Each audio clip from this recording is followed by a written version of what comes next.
Hello friends, मी अक्षता तुमची educator तुम्हा सर्वांचं ग्लोबल ऑनलाईन स्पर्धा परीक्षा यूट्यूब चॅनलवरती मनापासून स्वागत करते. ग्लोबल ऑनलाईन स्पर्धा परीक्षा यूट्यूब चॅनलनी एक कंप्लीट सिरीज लॉन्च केली आहे for BEd C T examination 2022साठी. या कंप्लीट लेक्चर सिरीजमध्ये आपण करंट अफेअर्स सेक्शनचे अँड जनरल अवेअरनेस सेक्शनचे most important and highly expected topics जे असणार ते डिस्कस करणार आहोत इन फॉर्म ऑफ MCQs. आणि बीएड सी टी एंट्रन्स एक्झामिनेशनसाठी जो वेळ दिलेला अतिशय कमी आहे. आता आपल्याला एक्झाम ओरिएंटेड स्टडी करावी लागणार आहे. सो हा कोर्स जो असणार आहे तुम्हाला अतिशय एक्झाम ओरिएंटेड MCQs जे आहे डिस्कस करून घेणार एकदम डिटेलमध्ये. तर यामध्ये तुम्हाला फुल syllabus notes, video lectures provide करण्यात येतील. At the same time 2000+ practice MCQs आणि 10 फुल सिलेबस टेस्ट सिरीज. या तिन्ही फीचर्सची जी फीस आहे ते 1000पासून रिड्यूस करण्यात आली टू 599 ओनली. अशा प्रकारे ही चांगली अपॉर्च्युनिटी, गोल्डन अपॉर्च्युनिटी आहे. दिलेल्या अपॉर्च्युनिटीला ग्रॅप करा. दिलेल्या व्हॉट्सअप नंबरवरती तुम्ही कॉन्टॅक्ट करू शकता for enrolling the course. At the same time follow us on global online स्पर्धा परीक्षा YouTube channel for more updates. Course join करण्यासाठी ग्लोबल ऑनलाईन हे ॲप इन्स्टॉल करायचं आहे. सेकंड स्टेपमध्ये दिलेल्या इंटरफेसमधून स्टोरी आयकनवरती क्लिक करा. कोर्सेस या पेजवर जाल. तिथे खालच्या बाजूस तुम्हाला CET असं टाईप करायचं सर्च बारमध्ये आणि खालच्या साईडला कोर्सेस आणि रिक्वायर्ड फीस जे ते डिस्प्ले होऊन जाईल. अशा प्रकारे फ्रेंड्स, कमी वेळामध्ये प्रॉपर परिपूर्ण तयारी करायची असेल तर तुमच्यासाठी जो हा कोर्स असणार आहे उपयोगी ठरेल. नक्की कोर्सला एनरोल करा, जॉईन करा. या लेक्चरमध्ये जे आहे आपण करंट अफेअर्स सेक्शनचे अँड जनरल अवेअरनेस सेक्शनचे काही आज MCQs इन डिटेल डिस्कस करणार आहोत. The very first question given here is the Gulf of Mannar is located at west of Kerala, east of Tamil Nadu, south of Kanyakumari, west of Gujarat. मन्नारचे आखात दॅट इज आहे केरळचे पश्चिमेला, तमिळनाडूच्या पूर्वेला, कन्याकुमारीच्या दक्षिणेस, गुजरातच्या पश्चिमेला. तर हे गुगल ट्रान्सलेटरने थोडी चुका होऊ शकतात. गल्फ म्हणजे खाडी. मन्नारची जे खाडी आहे ते कुठल्या जागी लोकेटेड आहे प्रश्न विचारलेला आहे. दिलेल्या इमेजमध्ये आपण बघू शकता आणि आन्सर फाइंड आउट करू शकता. असे काही इमेजेस वगैरेच्या हेल्पच्या थ्रू जे आहे आपले एक विजन एक एनहान्स होऊ शकते आणि एक्झाममध्ये जर क्वेश्चन आला तर क्लिक करू शकतो तुम्हाला ॲट द सेम टाईम. ठीक आहे. आता आपल्याला माहिती असायला पाहिजे की गल्फ ऑफ मन्नार म्हणजे खाडी जी आहे मन्नारची, it is a large shallow bay forming part of the Lakshadweep C.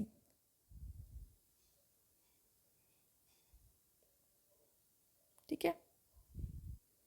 याला लॅकाडाईव्ह पण असं बोलतात. ठीक आहे. जे लॅकाडाईव्ह सी आहे त्याच्या पोर्शनमधला एक लार्ज शॅलो बे आहे. ठीक आहे. In the Indian Ocean with an average depth of 5.8 मीटरची डेप्थ आहे. ठीक आहे. गल्फ ऑफ मन्नारची. It is also known for the pearl bank of Pinctada radiata. Pinctada radiata म्हणजे काय आहे? पिंक डाटा रेडिएटा एक स्पीसीज आहे. ठीक आहे. एक ॲनिमल स्पीसीज आहे ज्याच्यापासनं पल्स म्हणजे मोती जे आहे डिराईव्ह केले जातात किंवा ड्रॉ केले जातात. ठीक आहे. त्यांचं हार्वेस्ट केलं जातं पल्सचं. ठीक आहे. दॅट इज मोती. अशा प्रकारे Gulf of Mannar that is खाडी इज अ लार्ज शॅलो बे and forming the part of the Laccadive Sea in the Indian Ocean with an average depth of 5.8 meter. It is also known for what? It is known for pink data radiata. Pink data radiata म्हणजे एक species आहे. ठीक आहे. Animal species ज्याच्यापासून जे आहे मोती derive केले जातात किंवा मोतींचं हार्वेस्ट केलं जातं. ठीक आहे. अशा प्रकारे या क्वेश्चनमधून आपल्याला 3-4 गोष्टी लक्षात ठेवायच्यात. Very first thing, Gulf of Mannar म्हणजे खाडी ऑफ मन्नार काय आहे? बे आहे. ठीक आहे. बे, गल्फ. ठीक आहे. आपल्याला हे माहिती असायला पाहिजे. बे म्हणजे असा स्मॉल पोर्शन, ह्याचं जे ओपनिंग असतं ह्याचं वॉटर बॉडीचं ते एकदम नॅरो असतं. ठीक आहे. अशा प्रकारे ह्याला आपण बे बोलत असतो. आणि बे काय आहे? गल्फ काय आहे? It is a large shallow bay forming a depth of 5.8 मीटरची डेप्थ फॉर्म करत आहे. कोणत्या सीमध्ये फाइंड होतं हे? It is find in the Laccadive Sea. At the same time हे कशासाठी फेमस आहे? Pinctada radiata. Pinctada radiata म्हणजे एक स्पीसीज आहे ज्याच्यापासून काय मोती जे आहेत त्यांचं हार्वेस्ट केलं जातं. ठीक आहे. Harvest of the pearls is carried out through the Pinctada radiata. अशा प्रकारे Gulf of Mannar is located. त्याचं लोकेशन विचारलेलं आहे आपल्याला. लोकेशन जे आहे, answer to the question is option number option number B, that is east of Tamil Nadu. तमिळनाडूच्या पूर्वेला. We can see Tamil Nadu, Kerala. This is the strait over here. Okay, and this is the Gulf of Mannar. हे काय आहे? Gulf of Mannar आणि Sri Lanka. This is situated east to that of the Tamil Nadu. ठीक आहे, तमिळनाडूच्या east बाजू दॅट इज पूर्वेच्या बाजूला जे आहे गल्फ ऑफ मन्नार लोकेटेड आहे. श्रीलंका आणि तमिळनाडूच्या मध्ये जे आहे प्रेझेंट आहे गल्फ ऑफ मन्नार, असा पण प्रश्न येऊ शकतो. Moving on to the next question. The credit for Harappa excavation goes to D.R. Sahani, D.R. Banerjee, R.D. Banerjee, N.G. Majumdar and O. Steen. ठीक आहे. हडप्पा उत्खननाचे श्रेय डॅशला जाते. D.R. Sahani, R.D. Banerjee, N.G. Mujumdar आणि O. स्टीन. ठीक आहे. ऑप्शन पाहण्याच्या आधी हरप्पन साईट्सबद्दल आपल्याला माहिती असायला पाहिजे. ग्रेटेस्ट सिटीज जे आहेत आपल्या एन्शियंट इंडियाच्या कन्सिडर केल्या जातात. ठीक आहे. Greatest cities are considered that are Mohenjodaro and Harappa that are emerged along the Indus river valley in Punjab and Sindh. Punjab आणि सिंधमध्ये जे आहे दोन सिटीज एमर्ज झाल्या होत्या. दॅट वॉज मोहेंजोदरो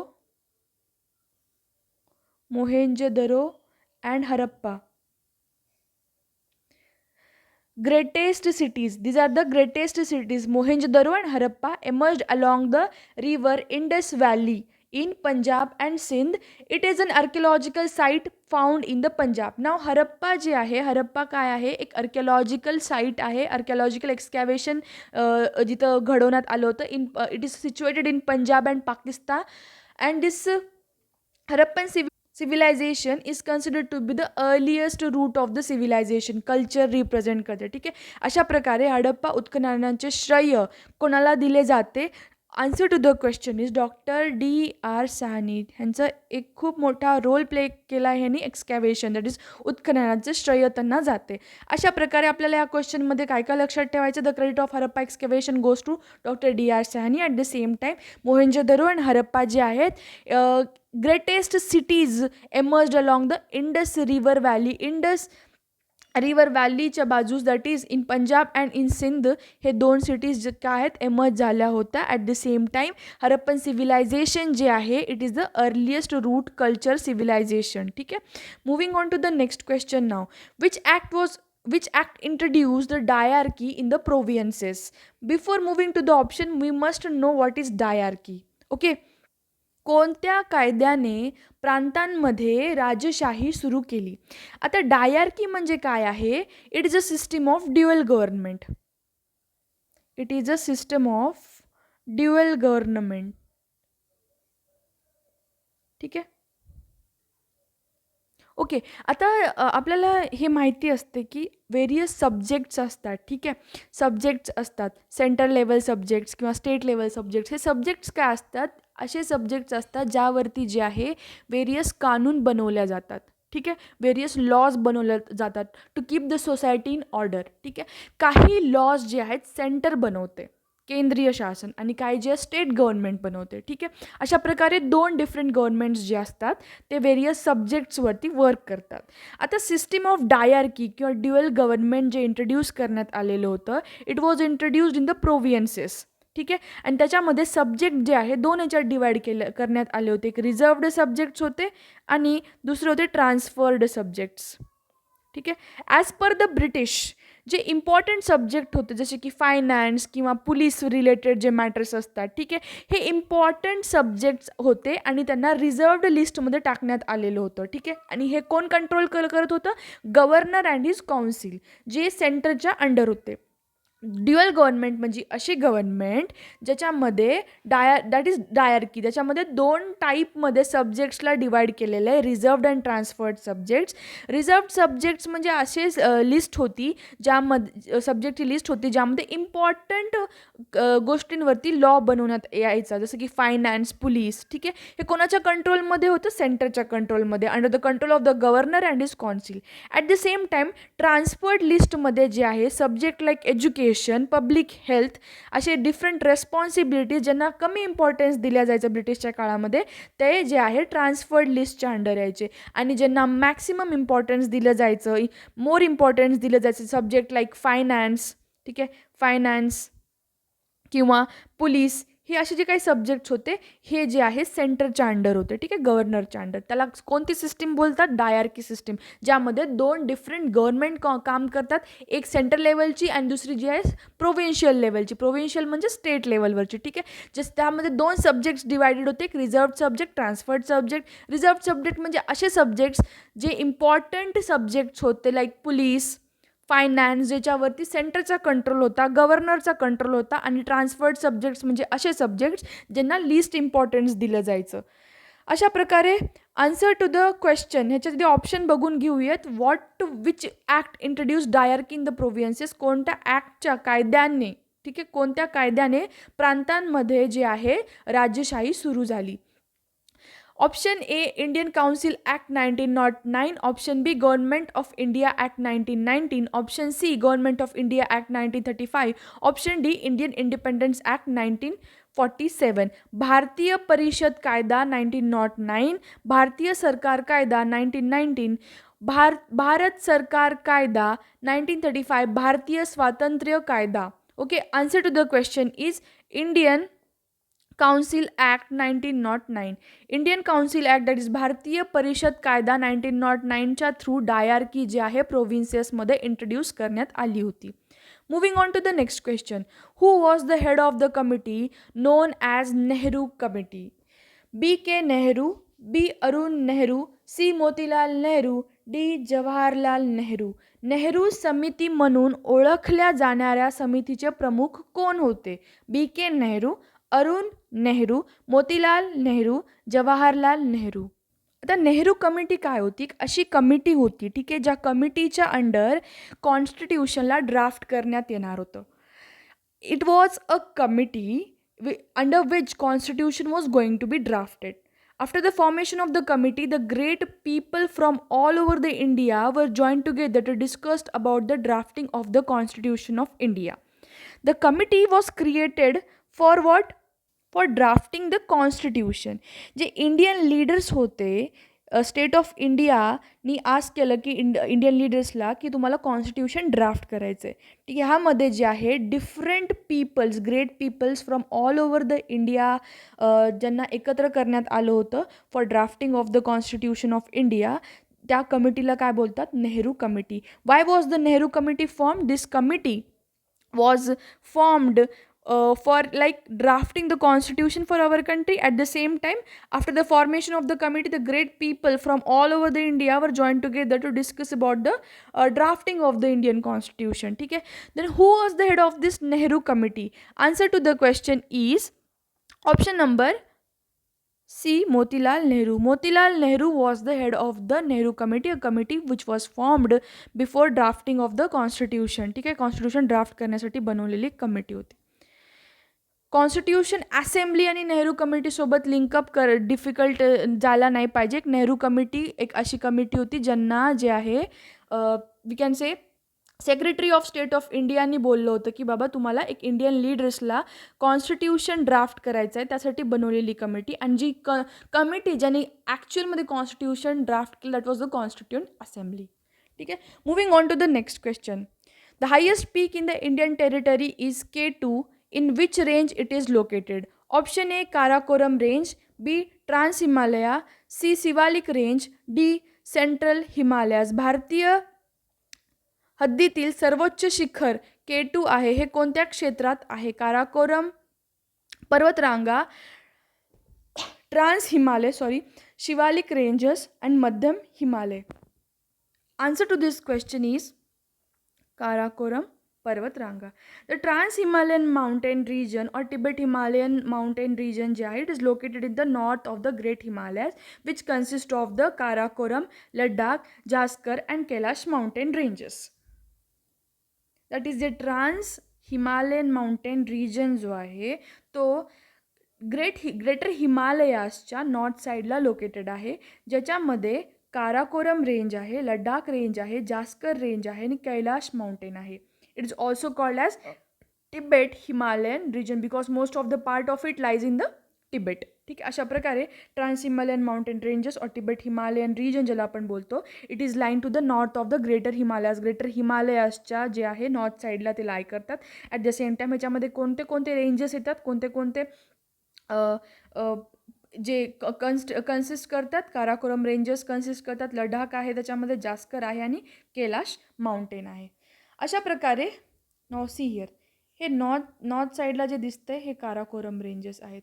ठीक आहे, हे जे ग्रीन पोर्शन मला दिसतंय वेस्टर्न हिमालयाचे पूर्ण, ह्याच्यामध्ये जे आहे व्हेरियस वेस्टर्न हिमालयाचे रेंजेस दिसतात आपल्याला. And this is the greater Himalayan range. So this was all about the Karakoram ranges, that is K2 ज्याला आपण बोलतो, ज्यामध्ये highest peak in the Indian territories K2. आणि ते K2 जे कशाचा पार्ट आहे, काराकोरम रेंजचा पार्ट आहे. यामध्ये जे आहे K2 इथे लोकेटेड आहे, याला K2 असं बोलतात. ठीक आहे, this is the highest peak in the Indian territory which is कोणत्या श्रेणीतले आहेत ते K2 पर्वत कोणत्या श्रेणीचे आहे, it is from the Karakoram range. अशा प्रकारे moving on to the next question. Parthenocarpy occurs in mango, jackfruit, peach, banana. Parthenocarpy मध्ये हा प्रश्न असा विचारायला पाहिजे होता इथे, पार्थेनोकार्पी इज सीन इन, किंवा पार्थेनोकार्पी कशामध्ये दिसून येते, आंबा, फणस, पीच किंवा केळी. आता पार्थेनोकार्पी काय हे माहिती असायला पाहिजे आपल्याला. व्हेरी फर्स्ट थिंग, पार्थेनोकार्पिक अशी कंडिशन आहे in which fruits are develop with formation of the seed. म्हणजे आपण असं बोलू शकतो की या फ्रूट्समध्ये जे आहे कुठल्याही प्रकारचे सीड्स नसतात. ठीक आहे, त्यांना आपण पार्थेनोकार्पिक फ्रूट बोलतो, ज्यामध्ये कुठल्याही प्रकारचं फर्टिलायझेशन होत नाही. ते जे प्रोड्युस्ड फ्रूट्स असतात त्यांना आपण पार्थेनोकार्पिक फ्रूट्स असं बोलत असतो. ठीक आहे, पार्थेनोकार्पिक अशी कंडिशन आहे ज्या फ्रूट्समध्ये जे आहे कुठल्याही प्रकारची सीड्स नसतात किंवा त्याला सीडलेस फ्रूट्स, ह्यांच्यामध्ये जे आहे फर्टिलायझेशन होत नाही. Fertilisation is not seen. अशा फ्रूट्सला आपण काय बोलतो, पार्थेनोकार्पिक फ्रूट बोलतो. ठीक आहे, त्याचे एक्झाम्पल्स कोणते कोणते असू शकतात, लाईक डेली एक्झाम्पल्स आपण बघू शकतो, banana, pineapple, orange. So answer to the question is केळी. काही एक्झाम्पल्स आपण इथे बघूयात. आता असे काही फ्रूट्स प्रोड्यूस करण्यात येत आहेत ज्यामध्ये सीड्स जे आहेत कम्प्लिटली रिड्यूस करण्यात येतात. ठीक आहे, ॲपलमध्ये सुद्धा आपण रेअरली याचा सीड्स बघतो, पार्थेनोकार्पी प्रोड्यूस करतात. ग्वावा आहे, पेरू. ठीक आहे, तर त्याच्यामध्ये सुद्धा प्रोड्यूस करत आहेत.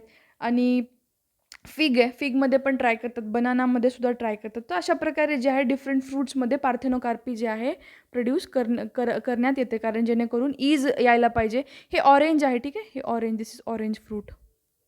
ऑरेंजेसमध्ये सुद्धा जे आहे सीड्स जे आहेत हे करून टाकण्यात येतं, म्हणजे प्रत्येक फ्रूटला जे पार्थेनोकार्पीकडे वळवतात. ठीक आहे, it's a condition in which the fruits are develop without the formation of the seeds. Moving on to the next question. The seed rate of the sugar cane is, ऊसाचे बियाण्याचे दर काय आहे. ठीक आहे, 60 quintal per hectare, 80 quintal per hectare, 100 quintal per hectares and 120 quintal per hectares. Answer to the question is option number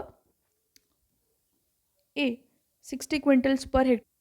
Sugarcane is a plant that produces like several stalks. Each one of them can grow well for almost 10 feet. Okay, and त्याचे जे growth आहे fully mature कधी होतात ते 12 to 14 मंथ्समध्ये ते fully mature होतात किंवा त्यांची फुल ग्रोथ दाखवतात. हे काय इम्पॉर्टंट आहे ना, आपल्याला फक्त एवढं लक्षात ठेवायचं की ते seed rate of the sugarcane is almost up to the 60 hectares. ठीक आहे, moving on to the next question. Which animal picturised on most of the seal is. ठीक आहे, मोस्ट ऑफ द सील्सवरती जे आहे कोणता ॲनिमल पिक्चराइज केलं, तर हे ॲन्शियंट ह्याच्यातून विचारलेला क्वेश्चन आहे. बहुतेक सीलवर चित्रित केलेले प्राणी डॅश आहे. युनिकॉर्न, कुबड्या बैल, जेबू आणि म्हैस. That is unicorn, humped bull, this is ZEBU. Okay, not JEBU. Zebu and buffalo. Answer to the question is option number C, that is zebu. Okay, आता हे जे जेबू बुल आहे, जेबू बुल, ठीक आहे, it symbolises the leader of the हर्डचा एक लीडर, म्हणजे ग्रुप ऑफ जे कॅटल्स आहेत त्याचा लीडर जे आहे जेबू रिप्रेझेंट करते. At the same time who strength and protects the herd and ensures the procreation of the species we can say, and it also stand as the sacrificial animal, the animal that is gonna sacrifice. एक animals जे हे काय करते, एक झुंडला जे आपण बोलू शकतो हर्ड्सला कॅटल्सच्या त्याला रिप्रेझेंट करणारं ॲनिमल आहे आणि हे मोस्ट ऑफ द सील्सवरती जे आहे फाउंड होतं. एवढंच मोर दॅन इम्पॉर्टंट आहे. ठीक आहे, हे like this is only the question that can be asked in the exam. Moving on to the next question. The Mauryan dynasty was overthrown by. Option given here are Kanishka Harsha, Samudragupta and Pushyamitra संघ. ठीक आहे, मौर्य राजवंश हे ओव्हरथ्रोन आहे. ठीक आहे, ओव्हरथ्रोन. ठीक, ओव्हरथ्रोन बाय. ठीक आहे, कोणी ओव्हरथ्रोन केलेलं आहे. कनिष्क हर्ष, समुद्रगुप्त आणि पुष्यमित्र संघ. ठीक आहे, answer to the question is option number D. Now this is the history that everyone knows. That is the Mauryan empire जे आहे कोणी कुठे इस्टॅब्लिश करण्यात आलेलं होतं. Was establish in the Magadha region at the under the leadership of whom, Chandragupta Maurya. हा पण question येऊ शकतो. आणि हिज मेंटर वॉज चाणक्य. याच्यामधून 3-4 क्वेश्चन असे डिराईव्ह होऊ शकतात. ठीक आहे, Mauryan empire was established by, कोणी इस्टॅब्लिश केलं होतं मौर्यन एम्पायर? कुठे इस्टॅब्लिश करण्यात आलं होतं? मगध रिजनमध्ये. ठीक आहे, कोणाच्या लिडरशिपच्या अंडर इस्टॅब्लिश करण्यात आलं होतं? चंद्रगुप्त मौर्य. ठीक आहे, ह्यांच्या अंडर जे आहे हे रिजन इस्टॅब्लिश करण्यात आलं होतं किंवा लिडरशिप ह्यांची होती. ॲट द सेम टाईम ह्यांचे मेंटर कोण होते? चाणक्य. सो असे 3-4 फॅक्च्युअल क्वेश्चन जे आहेत तिथून निघू शकते. यांचं जे एक्सटेन्शन आहे आपण इथं बघू शकतो. That was huge extension. ठीक आहे, मौर्यन डायनासिटी ज्याला बोलतात मगध रिजनमध्ये. And it was controlled under the leadership of Chandragupta Maurya and his mentor was Chanakya. Moving on to the next question. The magnificent temple at Halebid was established by Cholas, Pandyas, Hoysalas and Nayakar. Halebid येथील भव्य मंदिराची स्थापना केली Cholas, that is Pandya and Hoysalas and Nayakar. I am so sorry जर माझे pronunciation जे चुकत असतील तर, because I am very weak at this. Okay, so हे तुम्ही थोडंसं अंडरस्टँड करून घ्या. अँड आता त्याचं आन्सर जे आहे दॅट इज होसिसलास. ओके, हळेबीड जे आहे, Halebid, it is not. Okay, fine. Halebid जे एक टेम्पल आहे. ठीक आहे, it is a place. Explain कसं करायचं, एकच सेकंड, सॉरी.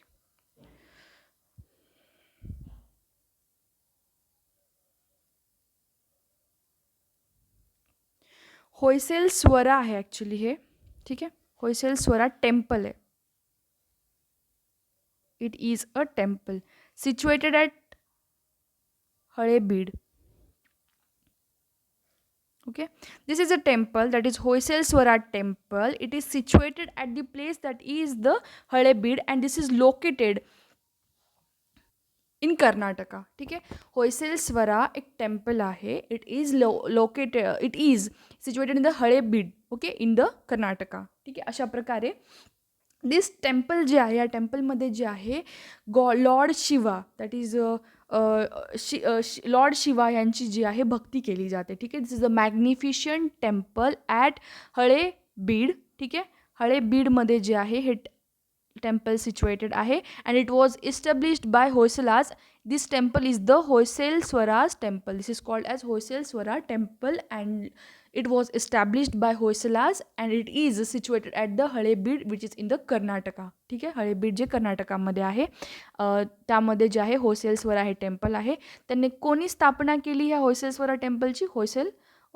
होसिल्सलास. ठीक आहे, अशा प्रकारे this was the end of the today's lecture. आणि आजच्या लेक्चरमध्ये जे आहे आपण मॅक्सिमम क्वेश्चन्स जे आहेत ट्राय केलेले कवरअप करण्यासाठी. उद्याच्या लेक्चरसाठी स्टे ट्यून्ड राहा आणि all the best for your preparation. उद्याच्या लेक्चरमध्ये जे आपण अजून current affairs, general awareness related most important MCQs ज्या डिस्कस करणार आहोत. So that was the end of today's lecture. Thank you.